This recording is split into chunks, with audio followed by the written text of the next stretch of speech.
Hi guys! So, ang ating lakwatsa for today's video is Batangas. So, nakita niyo naman yung mga previous video ko, no? So, Batangas yun. So, yeah, from Mabalacat to the O Terminal, nag-maxim lang ako. Then, sumakay ako ng bus. Ewan ko kung anong bus tong sinakyan ko. Basta bus patungang Quezon City. Kasi pababa ako sa Centris. Nag-carpool kasi ako. So, hindi ko alam papuntang Batangas. Baka mangaligaw ako. Para safe, nag-carpool na lang ako. Then, yung travel, mga 1 hour. And then, pamasahe, mga 197, I think. Then, amazing yung palabas. Kasi magdadagat ako, guys. Tas, shark yung palabas daw. And, malagwat salita, nakarating na ako sa Quezon City. And naglakad lang ako ng konti para makapunta sa McDo.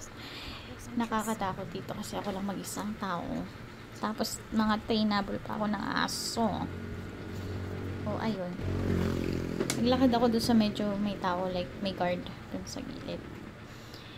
Then dito sa paliko na to, malapit na ako sa McDo. Pero syempre kailangan ko pa rin mag-video. Kasi nga, tinitingnan ko yung likod ko. Tinitingnan ko yung harap ko. So kaya dalawa yung camera ko. Kaya pagpasensyahan nyo na kumalikot, kayo na lang nakikinood eh. So, yun. Ito pala yung sinalihan ko, Evolve. Pwede nyo silang PM, message nyo sila sa mga event or kung magkano yung fee nila. Feeling ko iba-iba kasi. Pero, may promo sila. So, check nyo. Ito yung mga kasama. Doon sa binayad ko. Nung ako, 3,500 yung payment. So, may accommodation, food, gears for diving na siya. So, kompleto na siya, guys. Ikaw na lang ang kulang. Kaya, maglakad na tayo. So, habang naglalakad ako dyan, chin-check ko yung likod ko, chin-check ko yung harap ko. Pero, dapat kailangan natin maging active. Ayan, nakarating na. Then, nasundo na ako ng carpool ko. So, itong carpool na to, from Centris, dire-diretso na siya sa Batangas, Mabini. Ganda ng araw, oh, amazing, di ba? So, ganda. Bala ko rin akitin yung makiling. So, dinaan na lang namin doon. So, malagwat salita, nandito na rin tayo ulit sa ating lugar. Ang ganda, di ba? Ang cute ng mga cottage nila or bahay nila. Kasama na yun sa binayaran nyo, guys. Dalawa kami. Hindi ko kakilala yung kasama ko, pero nagkakilala naman kami eventually. E, nakabukas mo ng likod. Tingnan mo. Oh, wow! Amazing. Ganda. Sobrang nakakamiss. Gusto ko bumalik ulit. Pera na lang ang kulang. Panoorin niyo yung mga video ko para magkapera ako. So, yun. Hirap naman ng voice over. Pero yan, nag-enjoy ako dyan. So, mapapanood niyo yung mga video ko. Dito, tinuturuan na kami kung paano mag-breathe sa tubig. Equalization. Ayan, may mga kasama ako. Sobrang nakakatawa kasi wala sa edad yung free diving, guys. Kung bata man kayo, matanda, go, go, go. Basta yung adventure na dyan pa din sa heart nyo. Go lang ng go. Kasi marami nagsasabi, hey, matanda na ako. Hey, bata pa siya. No. Adventure is out there. So, yan, tinuturuan kami ni coach ng equalization at hindi lumalabas sa tenga yung akin sa mata. Pero, normal lang daw yun. So, mahirap siya. Yan na yung una. So, walang pool training. Yung iba sabi kasi may pool training. Ito wala. Rekta dagat. And, nice naman. So, sobrang ayan, guys. So, may phobia ako sa masikip na lugar. And, ayaw ko na masikip.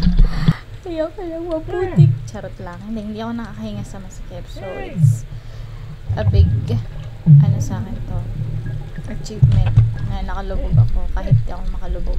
Ito pala yung first session. So, hindi talaga ako makalubog. Literal na hindi ako makalubog. It's either na stress ako, nagpapanik ako, or hindi talaga ako mapwersa. So, ito na yung second session. Binigyan nila ako ng belt mosquito. So, nakalubog naman ako ng unti. Ang cute ko.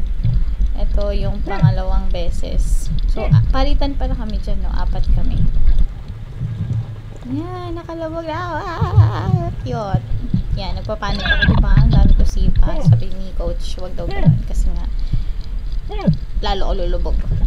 So, ito na yung pangatlo na nakalubog ng konti. Yan, hindi na ako masyado masipa. Pansin nyo, diba? Ang galing. Konti na lang. Yan. Medyo yun eh. Panik na ako konti. Yan. So, I think last na to sa panghapon. Pero nag-enjoy ako. Na-feel ko yung fulfillment. Ito naman yung second day. 3rd session na. So, last na to. Tinry ko muna. Sabi ko, coach, try ko yung walang belt. Tignan ko lulubog ako. Hindi ako lumubog. Ano ba yan? So, kailangan ko talagang i-practice yung pag-duck type ko. Yan. Pakit na lang. Kasi, ayaw na. Lubog eh. Yan. So, last day na to. Sobrang feel ko na yung moment. Yung parang sumakses. Ganun. Ano? Then, habang nagtatambay ako sa labas, itong kalapati, nakitambay din. Kakit niya.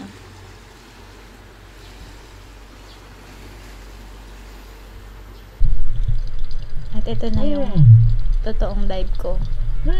Na feeling ko sumakses naman ako. I believe. Sumakses naman siya. Kasi lumalim ako. Pero syempre, first time ko, kailangan pa natin ng maraming practice. So, puwi ako, sumakay ako, sumakay ng Victory Liner. Ganda ng ano nila, promising, bus station. Then, eto na yung scratch na natin yung Batangas. So, marami pa tayong pupuntahan. Samahan niyo ako sa aking adventure kahit ganito lang. Ikaw marunong mag-voice over eh. So, pagpasensya nyo na. Konti na lang. Matututo din tayo. Okay.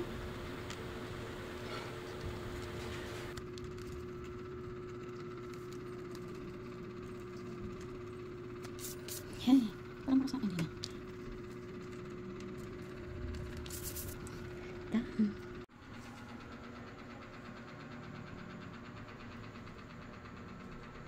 Dami-dami pa.